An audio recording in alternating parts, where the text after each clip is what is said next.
آج بہت بڑا مسئلہ، بہت بڑا المیہ ہمارا پتہ کیا ہے؟ نوجوان نسل کا بگڑ جانا۔ ہمارے معاشرے کے اکثر گناہ نوجوان نسل کر رہی ہے، چاہے وہ لڑکے ہوں چاہے لڑکیاں ہوں۔ نوجوان نسل ہے جو گھروں سے بھاگتی ہے، کورٹ میرج ہوتے ہیں، جو گھروں سے فرار پکڑتی ہے۔ نوجوان نسل ہے جو اللہ کی باغی اور بغاوتیں کرتی ہے، نافرمانی کرتی ہے۔ ہمارا موضوع بھی نوجوان ہے۔ سب سے بڑا المیہ معاشرے کو خراب کرنے والا نوجوان طبقہ ہوتا ہے، اور دکھ یہ ہے کہ امت کو امیدیں بھی نوجوانوں سے وابستہ ہیں۔ مجھے بتاؤ، گھر میں ماں باپ بوڑھے ہو جائیں ان کو امید کس سے ہوتی ہے؟ نوجوان سے، بچوں سے تو نہیں ہوتی، بوڑھوں سے تو نہیں ہوتی۔ اور امت کو امیدیں کس سے وابستہ ہے؟ نوجوانوں سے نا۔ امت کا سرمایہ نوجوان، امت کا مستقبل نوجوان۔ کیوں امت کو امیدیں ہیں؟ کیوں امت کو توقعات ہیں؟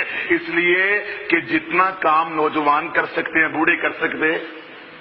جو جوان کام کر سکتا ہے، دعوت کا، تبلیغ کا، محنت کوشش کر سکتا ہے، لوگوں کو مسجد میں لا سکتا ہے۔ اللہ کے بندو، بوڑھا تو بیچارہ نہیں نہ کر سکتا، بال سفید ہے، کمر اس کی جھکی ہوئی ہے، کبھی کھانسی کبھی اور اس کو زکام ہوتا ہے، کبھی شوگر ہے، کبھی کینسر، کبھی ٹی بی، مختلف بیماریاں۔ یہ جوان ہے، یہ تندرست ہے، یہ نیکی کام کر سکتا تھا۔ نوجوانوں، تم سے امت کو امیدیں وابستہ ہیں۔ عالم اسلام کا سرمایہ ہو تم، عالم اسلام کی چھتری ہو تم، عالم اسلام کی امیدیں ہو تم، پیاسے کے لیے پانی ہو تم، بھوکے کے لیے کھانا ہو تم، ننگے کے لیے کپڑے ہو تم۔ نوجوانوں، تم سے امیدیں ہیں۔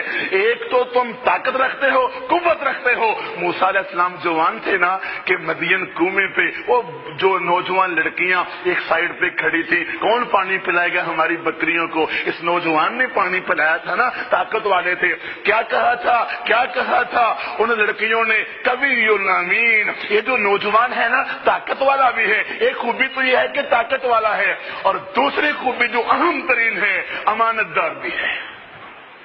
نوجوانوں سے امت کو امیدیں وابستہ ہیں۔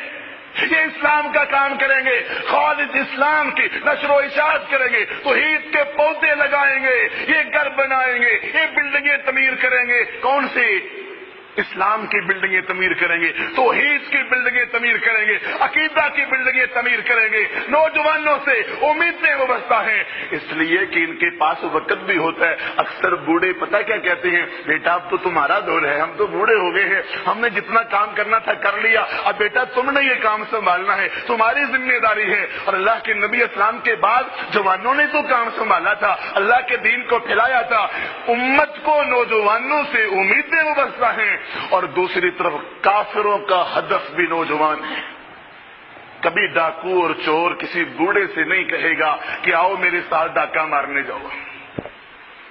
کبھی زانی اور بدکار بوڑھے سے نہیں کہیں گے جو بستر پہ لیٹا ہوا بیچارہ اٹھ نہیں سکتا، چل بدکاری کریں، چل فلمیں ڈرامے دیکھیں، چل فلاں گناہ کریں، غلطیاں کریں۔ نہیں، نوجوانوں سے کہا جاتا ہے آ باہر بیٹھے، آؤ۔ اور بوڑھا باپ کہیں بیٹے سے کہہ دینا بیٹا رات کو ٹائم سے گھر آ جایا کرو، بیٹا دروازہ بند کرنا ہوتا ہے، بیٹا گھر کے مسئلے ہیں، تو جوان کا جواب آگے سے ہوتا ہے آپ کا وقت گزر گیا ہے، اب ہمارا وقت ہے۔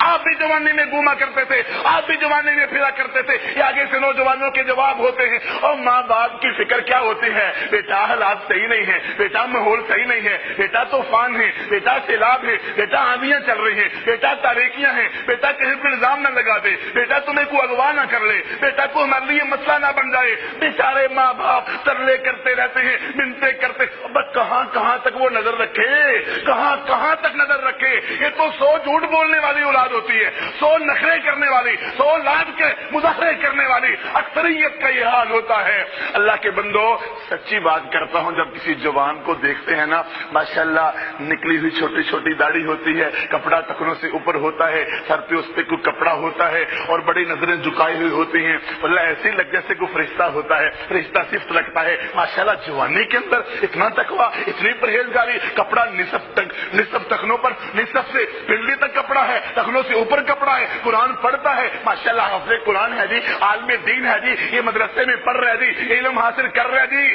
اللہ کے بندو کتنی خوشی ہوتی ہے، کتنا سرور ملتا ہے۔ اور نوجوان، اکثر نوجوان کافروں کا ہدف، جتنے پروگرام آتے ہیں نوجوانوں کے لیے آتے ہیں نا، میڈیا متحرک ہے نوجوانوں کو آگاہ کرنے کے لیے، کافروں کی ثقافت، تہذیب، تمدن، لباس، فوٹو، تصویریں، جوا، نشہ، فلمیں، گانے، سارے بیوٹی پارلر کن کے لیے ہیں؟ اور کوئی 65 سالہ عورت وہ تو بیوٹی پارلروں میں نہیں نہ جاتی، وہ تو بال اپنے نہیں نہ کٹوائے گی، وہ تو خوشبو لگا کے گھومے گی پھرے گی نہیں، جو جائے گی لوگ کہیں گے اس کو شرم اب بھی نہیں آ رہی، اتنی عمر ہو گئی ہے۔ اکثر نوجوان لڑکیاں ہوتی ہیں جو گناہ کرتی ہیں، نوجوان لڑکے ہوتے ہیں جو سارے گند رچاتے ہیں۔ کافروں کا ہدف نوجوانوں کو آگاہ کرنا ہے۔ کہتے ہیں نا عام طور پر عورت جی، عورت کو تو اسلام نے دیے کچھ نہیں، کہتے ہیں نا عورت کو اسلام نے کچھ نہیں دیا،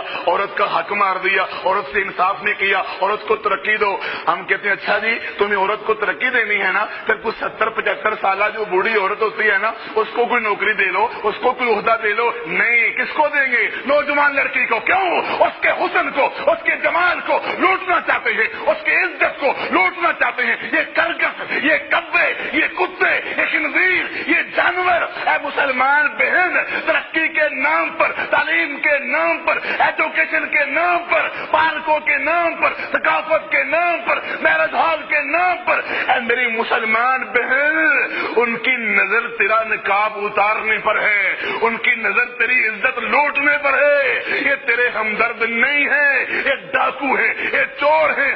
دیکھ یورپ میں کتنی عزت کرتے ہیں وہ عورتوں کی۔ عورت کی عزت کرو جی، عورتوں کی عزت لوٹتے ہیں، گناہ کرتے ہیں، زنا کرتے ہیں۔ عزت عورت کی اسلام میں ہے، وَقَرْنَ فِي بُيُوتِكُنَّ وَلَا تَبَرَّجْنَ تَبَرُّجَ الْجَاهِلِيَّةِ الْأُولَىٰ۔ اور مسلمان عورت کی عزت ہے تو گھر میں رو، خامد کی اطاعت کر، بچوں کی تربیت کر، ماں باپ کی خدمت کر۔